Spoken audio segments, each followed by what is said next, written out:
नमस्कार दोस्तों, बॉलीवुड टॉक में आप सभी का स्वागत है।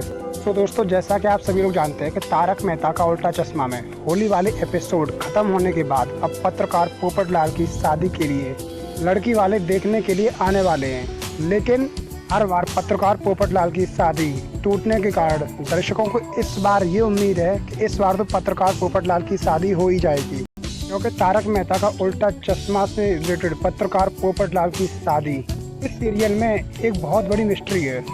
लेकिन अब शो के मेकर्स ने पत्रकार पोपटलाल की शादी कराने का फैसला कर लिया है। लेकिन होली वाले एपिसोड के बाद जब पत्रकार पोपटलाल को शादी वाले देखने के लिए आते हैं, तब जेठालाल पत्रकार पोपटलाल से कहता है कि अगर उसकी निगाह में टप्पू के लिए कोई लड़की हो तो जरूर बताए।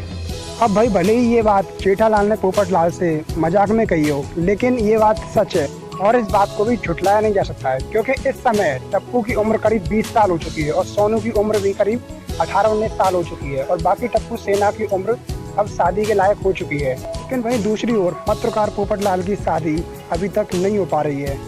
और क्योंकि हमेशा की तरह अगर इस बार भी पत्रकार पोपटलाल की शादी नहीं हुई तो मुझे लगता है कि पत्रकार पोपटलाल की शादी से पहले पूरी टप्पू सेना की शादी तो हो ही जाएगी।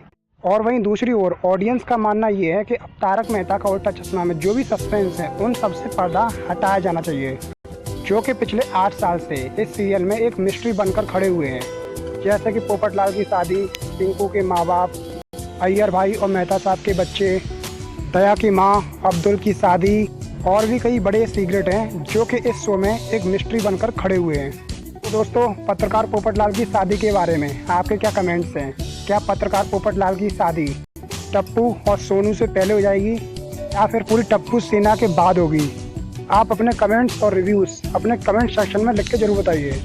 और अगर आपने हमारे चैनल बॉलीवुड टॉक को अभी तक सब्सक्राइब नहीं किया है तो आप इसे सब्सक्राइब कर लीजिए, क्योंकि ऐसी जानकारी हम अपने इस चैनल पर लाते रहते हैं। Subscribe to Bollywood talk, find for more updates.